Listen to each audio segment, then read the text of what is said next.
So family should go to support of MARY-L33, MARY-L33. Try to make this as short as possible. We're going to talk about the music. You know, I am music, and those who know me by now should know that I am the architect of rap. I was writing raps at the age of 8 back in 1975. They was rap stories. You know, I would change the songs that I hear and make, rap rhymes, out of the songs. Okay, long story short, because that was for my supposed to be new Mary McAmyras and my old ones, just in case they forgot. I'm here to remind you. Look, I'm looking at the Breakfast Club, this Chinese lady by the name, or Asian lady by the name of Sophia Chang. You understand what I'm saying? Now, at first I had to look to make damn sure she was a lady. You understand what I'm saying? Because, my people always tend to say I want to be a man, but, I'm looking at her like, wow, y'all accept her but won't accept me. But it doesn't surprise me because back in the day I used to sell, cassette tapes, music tapes or whatever. And guess who I had to get the music from? The Chinese people. You understand what I'm saying? I would have to buy the cassette tapes wholesale from the Chinese people because I didn't know how to put them together or whatever the case was and stuff, a lot of them at the same time. And I would buy the, cassette tapes from them for like $1 or whatever, rap or whatever I like, mainly rap. And, I would sell them 3 for $5 at the flea market. It used to be a drive-in, and on the weekend they'd open it up for people to sell, their merchandise or whatever. So I would buy the cassette tapes from the Chinese people, you understand what I'm saying, and sell them 3 for $5. Now, so if I sold 3 tapes, I would only make $2. Now, I was buying them from the Chinese people who probably was making them for little or nothing, right? And,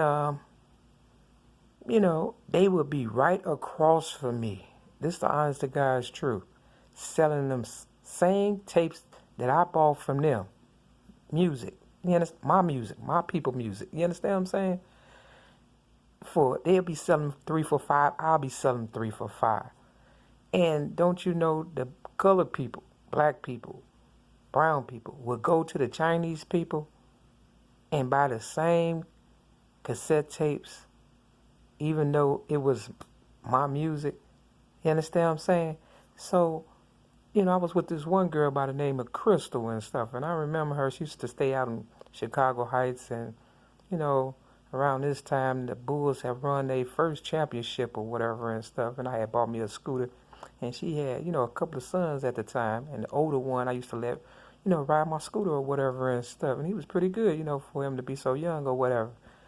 And then, I remember, Crystal, she used to do hair, but she used to be on drugs also. But I believe she was trying her best to get me hooked on drugs or try to get me, dirty up my name some kind of way or whatever and stuff. And I remember one time she pulled a gun on me. I don't want to say if it was a 38 or not because I can't remember. But she just out of nowhere just pulled a gun on me. I don't know if it was the drugs and she knew I was, making money at the time, if she was just trying to scare me or whatever. And I remember one time we was in a driveway getting some fast food or whatever, and the cash register was right there, and she was like, "Hey, won't you get that money out the cash?" I said, "Girl, I didn't realize how much drugs was affecting people back then. It was the early 90s or whatever and stuff." So I kind of blew it off and just kind of left her alone.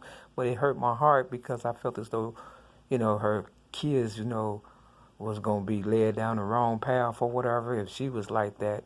And I was like, I got to get away from her. So they was sending people my way to try to, discredit me. Now, back to this Sophia Chang.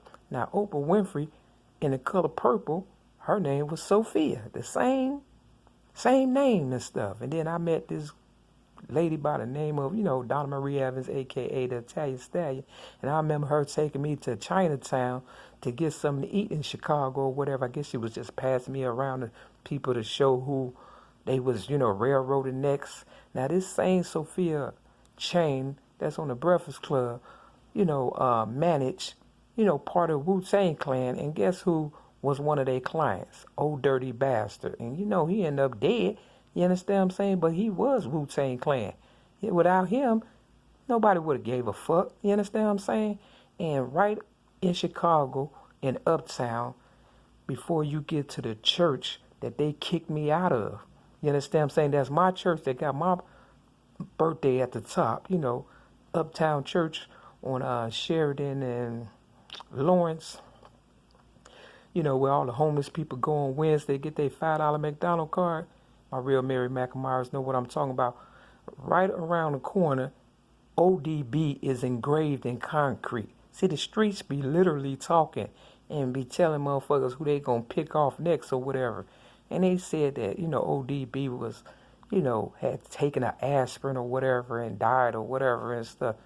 But he was worth the most. But not only that, he spoke out against, his native land. It's supposed to be, New York.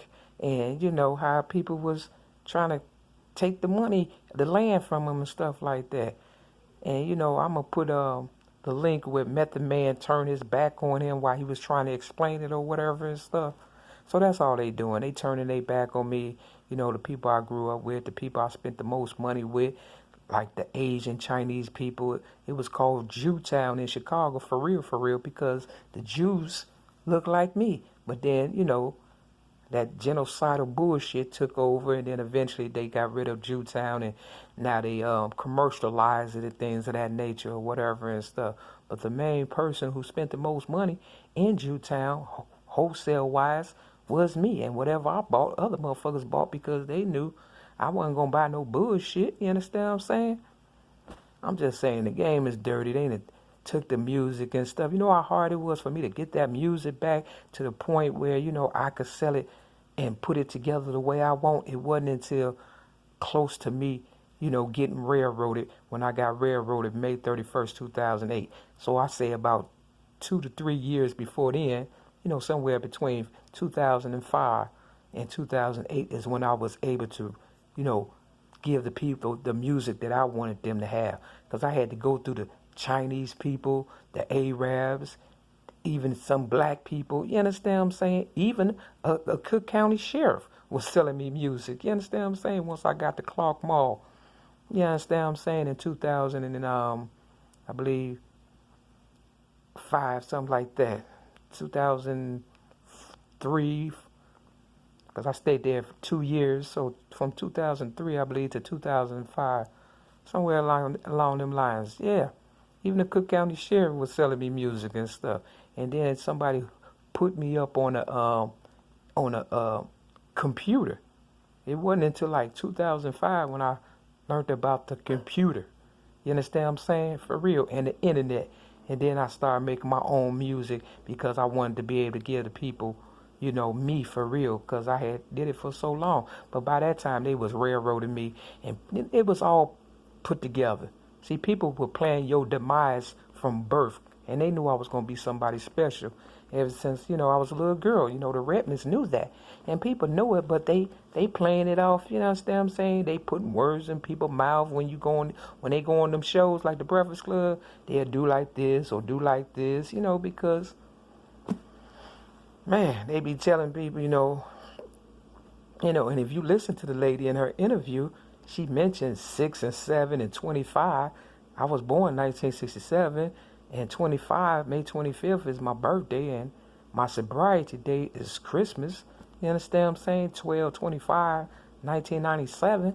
You understand what I'm saying? This is just a fucking crucifixion. They trying to do me like old dirty bastards. See, I'm worth too much and stuff, and, but I got another scripture. Here you go. For real. It's Psalms. We gonna go 49 because 50 are over here. So it's 49. Psalms 49. Gotta turn it to it. See, Psalms 49. Yeah, so the Sophia, whoever, what I'm saying, Chain, she looked more manly than me, but people don't want to embrace me and stuff. Imagine that. You understand what I'm saying? This lady that ate off my plate and old dirty bastards. And you understand what I'm saying? And y'all embrace everybody but your own and stuff. And that's why the Bible say a prophet is not welcome in their own home and stuff, but a stranger is. Imagine that. Chinatown got a whole Chinatown. And they got my birthday down there too, 5/25. I already did that video. It's like, when y'all gonna wake up, man? For real. We living in the last days, and I don't care how long y'all try to pimp my story in the end. We all gonna die anyway, but I'm going to heaven, so the choice is y'all's, for real. But I had to tell the story about the music because, man, I couldn't understand how would they go right across, it wasn't even 10 feet, and they would go shop with the Chinese lady and stuff, and I bought the music from her in the beginning. You understand? And the price was the same. I'm like, I couldn't understand that. And then one older guy, I used to, buy the blues and stuff too. He like, what you know about that? And I told him, pain and suffering. I wasn't lying. Shit. You understand what I'm saying? So nobody knows, well, they know it just as much as we do. You understand? They know us better than we do. I mean, you look at the Breakfast Club interview.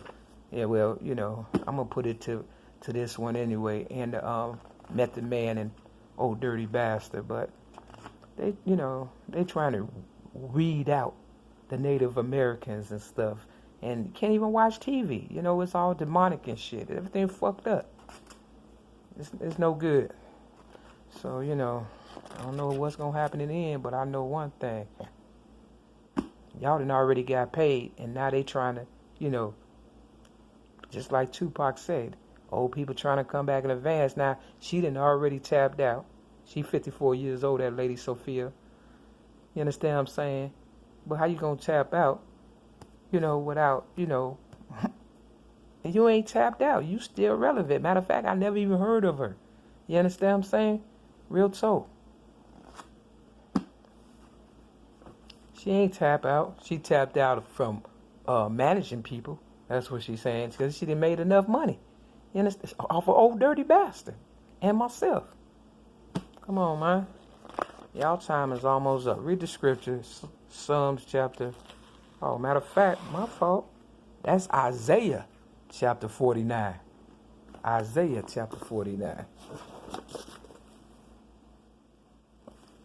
It's just dim light. Isaiah chapter 49. You understand what I'm saying? I don't know if it got anything to do with the music, but I had to speak on the music, man. Real talk. Once the music gone, that's it, that's all. No form of communication. Once they take communication, that's it. You're a slave to them. And they working on it, believe me. So, with that, this is your good news reporter, Mary-L33, between the Mary and the Lee. Peace.